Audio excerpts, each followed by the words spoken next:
नमस्ते दोस्तों, आप सभी का नंदन स्कूल यूट्यूब चैनल पर स्वागत है।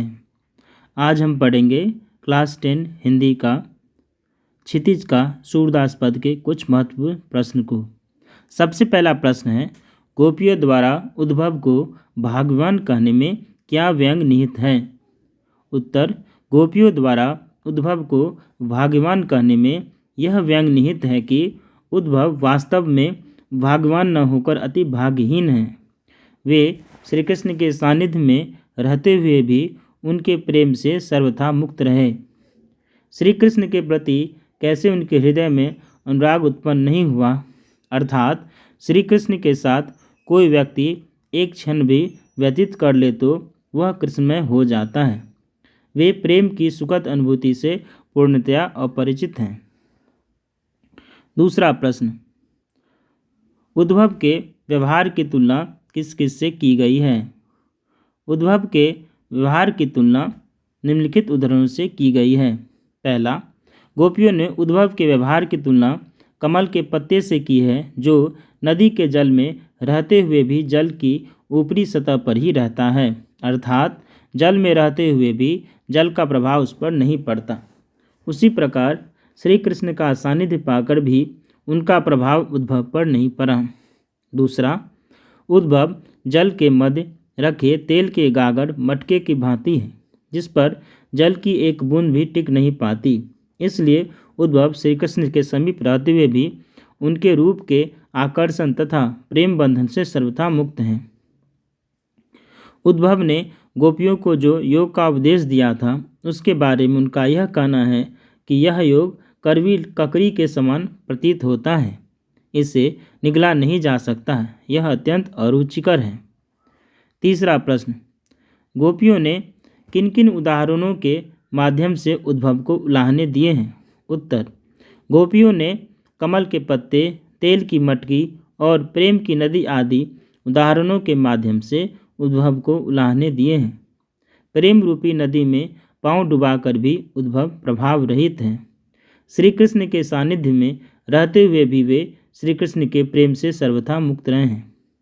चौथा प्रश्न, उद्भव द्वारा दिए गए योग के संदेश ने गोपियों की विरह अग्नि में घी का काम कैसे किया? उत्तर, गोपियाँ कृष्ण के आगमन की आशा में दिन गिन रही थी। वे अपने तन मन की व्यथा को चुपचाप सहती हुई कृष्ण के प्रेम रस में डूबी हुई थी।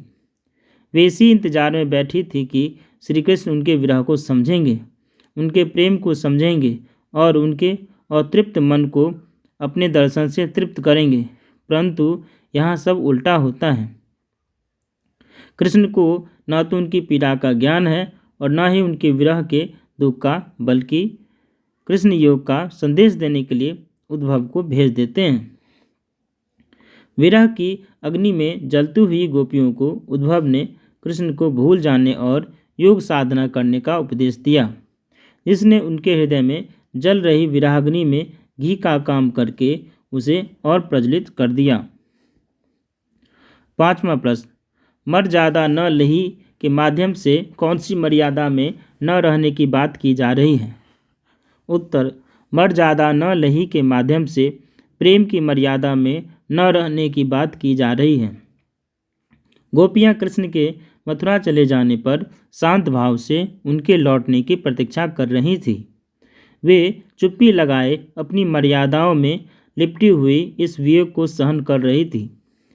क्योंकि वे श्री कृष्ण से प्रेम करती थी, कृष्ण ने योग का संदेश देने के लिए उद्भव को भेज दिया, जिससे गोपियाँ मर्यादा छोड़कर बोलने पर मजबूर हो गई।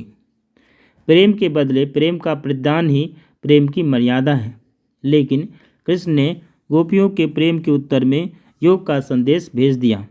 इस प्रकार कृष्ण ने प्रेम की मर्यादा नहीं रखी।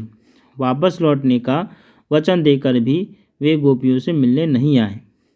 छठा प्रश्न, कृष्ण के प्रति अपने अनन्य प्रेम को गोपियों ने किस प्रकार अभिव्यक्त किया है? उत्तर, गोपियाँ रात दिन सोते जागते सिर्फ श्री कृष्ण का नाम ही रटती रहती हैं। कृष्ण के प्रति अपने अनन्य प्रेम को गोपियों ने चींटियों और हारिल की लकड़ी के उदाहरण द्वारा व्यक्त किया है। उन्होंने स्वयं की तुलना चींटियों से और श्री कृष्ण की तुलना गुड़ से की है। उनके अनुसार श्री कृष्ण उस गुर की भांति है जिस पर चींटियाँ चिपकी रहती है। हारिल एक ऐसा पक्षी है जो सदैव अपने पंजे में कोई लकड़ी या तिनका पकड़े रहता है, वह उसे किसी भी दशा में नहीं छोड़ता है। उसी तरह गोपियों ने मन, वचन और कर्म से श्री कृष्ण की प्रेम रूपी लकड़ी को दृढ़तापूर्वक पकड़ रखा है। 7वां प्रश्न, गोपियों ने उद्धव से योग की शिक्षा कैसे लोगों को देने की बात कही है? उत्तर, उद्धव अपने योग के संदेश में मन की एकाग्रता का उपदेश देते हैं। गोपियों के अनुसार योग की शिक्षा उन्हीं लोगों को देनी चाहिए जिनकी इंद्रियां व मन उनके बस में नहीं होती, जिनका मन चंचल है और इधर उधर भटकता रहता है। गोपियों को योग की आवश्यकता नहीं है क्योंकि गोपियां अपने मन व इंद्रियों से कृष्ण के प्रति एकाग्रचित हैं, इसलिए योग साधना का उपदेश उनके लिए निरर्थक है। 8वां प्रश्न, प्रस्तुत पदों के आधार पर गोपियों का योग साधना के प्रति दृष्टिकोण स्पष्ट करें। उत्तर, प्रस्तुत पदों के आधार पर स्पष्ट है कि गोपियाँ योग साधना को नीरस, व्यर्थ और अवांछित मानती थीं। गोपियों के दृष्टि में योग उस कड़वी ककड़ी के समान है जिसे निगलना बड़ा ही मुश्किल है।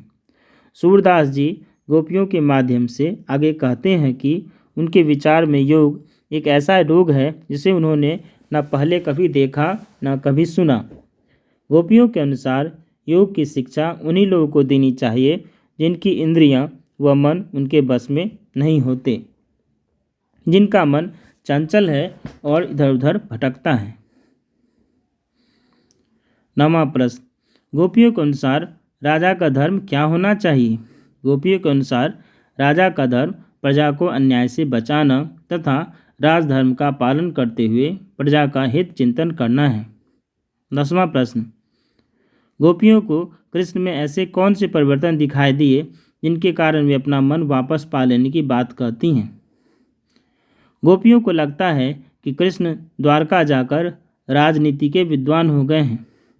उनके अनुसार श्री कृष्ण पहले से ही चतुर थे, अब भारी भारी ग्रंथों को पढ़कर वे पहले से भी अधिक चतुर हो गए हैं।